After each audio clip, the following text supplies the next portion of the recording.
ಯಾವಾಗ ಸಹಕಾರ ನೀಡ್ತೀರಿ. ಇಲ್ಲಿ ನೋಡಿದ್ರೆ ನನಗೆ ಎಷ್ಟು ಖುಷಿ ಆಗ್ತದೆ ಅಂದರೆ ಪಕ್ಷ ಭೇದ ಮರೆತು ನಾಗರಾಜ್ ಕಾಚಿಟಿಯವರಾಗಿರ್ಬೋದು, ರೇಮಾನ್ ಅವರಾಗಿರ್ಬೋದು, ಮಂಜಾನ ಹೊಸಮನಿ ಅವರಾಗಿರ್ಬೋದು, ನಮ್ಮ ಅಧ್ಯಕ್ಷರು ಪಾಂಡು ಕಟ್ಟಿಮನಿ ಆಗಿರ್ಬೋದು, ಎಲ್ಲರೂ ಜಾತಿ ಮತ ಭೇದ ಅನ್ನೋದೇ ಇಲ್ಲಿ ಮುಸ್ಲಿಂ ಸಮುದಾಯದವ್ರು ಬಂದಿರಿ, ಹಿಂದೂ ಸಮುದಾಯದವ್ರು ಬಂದಿರಿ. ನಮ್ಮ ಪೊಲೀಸರ ಜೊತೆಗೆ ಯಾವತ್ತೂ ಸಹಕಾರ ನೀಡಿದ್ರಿ, ನಾವು ಕೂಡ ನಿಮ್ಮ ಜೊತೆ ಸಹಕಾರ ನೀಡ್ತೀವಿ. ಮಾನ್ಯ ಎಸ್ ಪಿ ಸಾಹೇಬರು ಬಾಗಲಕೋಟೆಯಿಂದ ಒಂದು 10 ಚೀತಾ ಬೈಕ್ಗಳನ್ನು ಕಳಿಸಿದ್ದಾರೆ.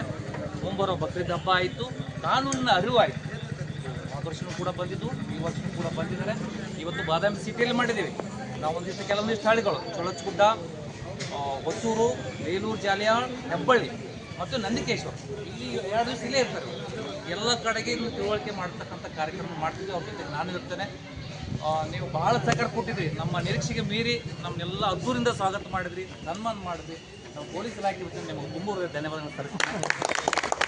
ಕೆಲವೊಂದಿಷ್ಟು ವಿಚಾರಗಳನ್ನ ಹೇಳಿದರು, ಅದರಲ್ಲಿ ಭಾಳ ಸೂಕ್ಷ್ಮ ವಿಚಾರಗಳೇನೆಂದರೆ, ಹೆಲ್ಮೆಟ್ ಇಲ್ಲದೆ ಗಾಡಿ ಓಡಿಸೋದ್ರಿಂದ ಏನಾಗ್ತದೆ, ತಲೆ ಹೊಡೆದು 2 ಭಾಗ ಆಗಿ ಬಿಡ್ತದೆ. ರಸ್ತೆಯಲ್ಲಿ ನಾವಂತೂ ಡೈಲಿ ಒಂದು ನೋಡೋದಾಗಿತ್ತು. 10 ಸತ್ತು 20 ಸತ್ತು 70 ಸತ್ತು ವಿಷಯ ಕೇಳಿದಾಗ ಎಷ್ಟು ನೋವಾಗ್ತದೆ. ಅದೇ ತಮ್ಮ ಮನೆಯಲ್ಲಿ ಆದರೆ ಹೆಂಗೆ ತ್ರಾಸ ಆಗ್ತದೆ ಅಂತಕ್ಕಂಥದ್ದು ನೀವು ದಯವಿಟ್ಟು ಅರ್ಥ ಮಾಡ್ಕೋಬೇಕು. ಈ ಗಾಡಿಯನ್ನು ಹೊಡ್ಕೊಂಡು ಬರಬೇಕಾದ್ರೆ ನಾವು ಹೆಲ್ಮೆಟ್ ಹಾಕೊಂಡು ಬಂದಿದ್ದೀವಿ. ನಿಮಗೆಲ್ಲ ಅರ್ಥ ಆಗಲಿ. ನೀವು ಯೂನಿಫಾರ್ಮ್ ಫೋರ್ಸ್ದವರು ಬರಬೇಕಾದ್ರೂ ಕೂಡ ಹೆಲ್ಮೆಟ್ ಹಾಕೊಂಡು ಬಂದಿದ್ದಾರೆ. ಯಾರಿಗೋಸ್ಕರ? ನಾನು ಬಿದ್ದರೆ ನನಗೇನಾಗಬಾರ್ದು, ಅದು ನೀವನ್ನ ಇದನ್ನು ಜಾಗೃತಿ, ಇದೇ ನಮ್ಮ ಜಾಗೃತಿ ಮೂಡಿಸಿದ್ರೆ. ನಾವು ಯಾರಾದರೂ ಒಬ್ಬರು ಹೆಲ್ಮೆಟ್ ಇಲ್ಲದೆ ಬಂದೀವ, ಹೆಲ್ಮೆಟ್ ಹಾಕೊಂಡು ಬಂದಿವಿ. ದಯವಿಟ್ಟು ಏಸಾಗ್ತದೆ, ಬಿಡ್ತದೆ, ತಲೆ ಹೊಡಿತದೆ. ಸೆಕೆಂಡ್, ನಮ್ಮ ಮನೆಯ ಪ್ರಾಣ ಉಳಿಬೇಕಾದ್ರೆ ದಯವಿಟ್ಟು ನಿಮ್ಮಲ್ಲಿ ಕಳಕಳಿಯಿಂದ ವಿನಂತಿಸ್ಕೊಳ್ತೇನೆ. ನಾನು ನಿಮ್ಗೆ ಆಜ್ಞೆ ಮಾಡಿ ಕೇಸ್ ಹಾಕಿ ನಿಮ್ಗೆ ಭಯ ಬೆಳೆಸೋಕ್ಕಿಂತ ಕಳಕಳಿಯಿಂದ ದಯವಿಟ್ಟು ನಿಮ್ಮ ಮಕ್ಕಳಿಗೆ ಬೈಕ್ ತೊಗೊಳೋಕ್ಕಿಂತ ಮೊದಲು ಒಂದು ಹೆಲ್ಮೆಟ್ ಖರೀದಿ ಮಾಡ್ಕೊಂಡು ಹೋಗ್ರಿ ಶೋರೂಮ್. ಆ ಬೈಕ್ ಚಾವಿ ಕೊಡುತ್ತೆ ನಾವು ತಲೆಗೆ ಅಡ್ಕಾಸ್ಬಿಡ್ರಿ. ಅಟ್ಲೀಸ್ಟ್ ತಲೆ ಉಳಿತಾರೆ, ಕೈಕಾಲು ಕೂತಾರೆ ಬದುಕ್ತದೆ. ತಲೆ ಹೋಗ್ತಂದ್ರೆ ಬದುಕೋದಿಲ್ಲ. ದಯವಿಟ್ಟು ಹೆಲ್ಮೆಟ್ ಅವರಲ್ಲಿ ಮಿಸ್ ಮಾಡಬೇಡಿ. ಸೈಬರ್ ಕ್ರೈಮ್ದು ಹೇಳಿದ್ರೆ ಸಾಕಷ್ಟು ವಿಚಾರಧಾರೆಗಳು.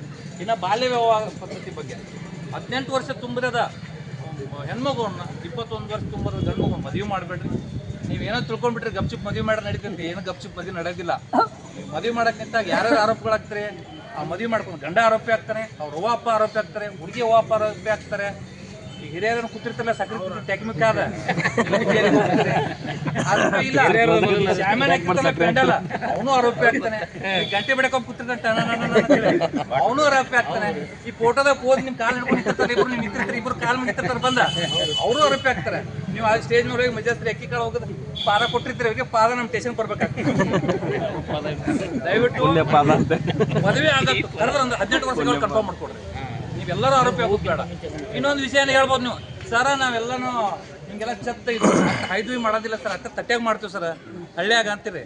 ನೀವು ತಟ್ಟ್ಯಾಗ ಮಾಡ್ರು ತಟ್ಟಿ ಹರಿದು ಫೋಟೋ ಹೊಡೋರು ಭಾಳ ಜನ. ಫೋಟೋ ನಮಗೆ ಬರ್ತದೆ, ನಿಮ್ಮನ್ನು ಕರ್ಕೊಂಡ್ಬರ್ಬೇಕಾಗ್ತದೆ. ದಯವಿಟ್ಟು ಅದಕ್ಕೆ ಮಾಡಬೇಡಿ. ಇಷ್ಟು ದಿನ ತಡೆದಿರ್ತೀರಿ, ದಯವಿಟ್ಟು ಈ ಕಾನೂನಲ್ಲಿ ರೂಲ್ಸ್ ಹಂಗಿದೆ. 18 ವರ್ಷ ತುಂಬಿರೋದ ಮಗು ಇದು ಹೆಣ್ಮಗು ಏನು ಕರಿತೀವಿ ನಾವು, ಲೇಡಿ ಅಂತ ಕರೀತಾರೆ. ಮದುವೆಗೆ ವಯಸ್ಸುಗಳಲ್ಲ, ಅಕ್ಕಿಗೆ ಒಂದು ಮಗು ಅಂತ ಕರಿತೀವಿ ನಾವು. ಅದಕ್ಕಿಂತ ಮೊದಲು ಅಕ್ಕಿಗೆ ಒಂದು ಮಗು ಕೊಡ್ತೀವಿ ನಾವು. ಇದು ಅಪರಾಧ ಆಗ್ತದೆ. ಆಡುವ ಕೂಸಿಕೊಂಡು ಕಾಡುವ ಕೂಸು ಕೊಡೋದು ಬೇಡ. ಎಲ್ಲರೂ ಮನೆ ಹೆಣ್ಮಕ್ಳು ಅಷ್ಟೇ. ದಯವಿಟ್ಟು ಹೆಣ್ಣು ಮಕ್ಕಳಿಗೆ, ಗಂಡು ಮಕ್ಕಳಿಗೆ ಏನು ಪ್ರಯಾರಿಟಿ ಕೊಟ್ಟರೆ ಹೆಣ್ಮಕ್ಳಿಗೆ ಶಿಕ್ಷಣ ಕೊಡಿ. ಅವ್ರ ವಯಸ್ಸಾದ ನಂತರ ಮದುವೆ ಮಾಡಿ ಅವ್ರಿಗೂ ಕೂಡ ಈ ಸಮಾಜದಲ್ಲಿ ಭಾಳ ಬದುಕಬೇಕು ಅಂತಕ್ಕಂಥ ಹಕ್ಕುಗಳದಾವ. ಹೆಣ್ಮಕ್ಳಿಗೆ ಎಷ್ಟು ಹಕ್ಕದ ಅವ್ರಿಗೂ ಕೂಡ ಹಕ್ಕದವ. ದಯವಿಟ್ಟು ಅವ್ರ ಹಕ್ಕನ್ನು ಕಸಿ ಹೋಗ್ಬೇಡ್ರಿ. ನಿಮ್ಮ ಮಕ್ಕಳನ್ನ ಹೆಲ್ಮೆಟ್ ಇಲ್ಲದೆ ಹೊರಗೆ ಬಿಡಬೇಡ್ರಿ. ಗಾಡಿ ಇನ್ಸೂರೆನ್ಸ್ ಇಲ್ಲದೆ ಹೊರಗೆ ಬಿಡಕ್ಕೆ ಹೋಗ್ಬೇಡ್ರಿ. ಯಾಕಂದ್ರೆ ದೊಡ್ಡ ಅನಾಹುತ ಮಾಡಿಬಿಟ್ರೆ, ಯಾರಿಗಾರು ಹಾಸಿ ಏನಾದ್ರು ಮಾಡಿಬಿಟ್ರೆ ನಿಮ್ಮ ಮನೆ ಮಠ ಮಾರಿದ್ರು ಕೂಡ ತೀರದ ರೊಕ್ಕ ಕೊಡಬೇಕಾಗ್ತದೆ. ಇನ್ಸೂರೆನ್ಸನ್ನು ಮಾಡ್ಕೊಡ್ರಿ, ಹೆಲ್ಮೆಟನ್ನು ಹಾಕ್ರಿ. ನಿಮ್ಮ ಮೊಬೈಲ್ಗಳು ಯೂಸ್ ಮಾಡೋದು ಕೇರ್ಫುಲ್ಲಾಗಿ ಯೂಸ್ ಮಾಡಿ.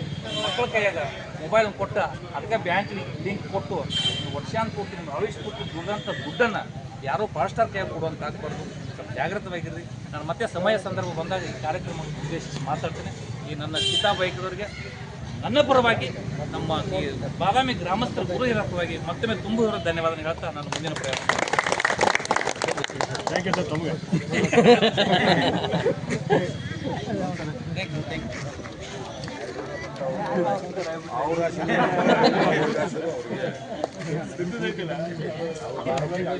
ಮೊದಲು ವಿಚಾರ ಮಾಡಿ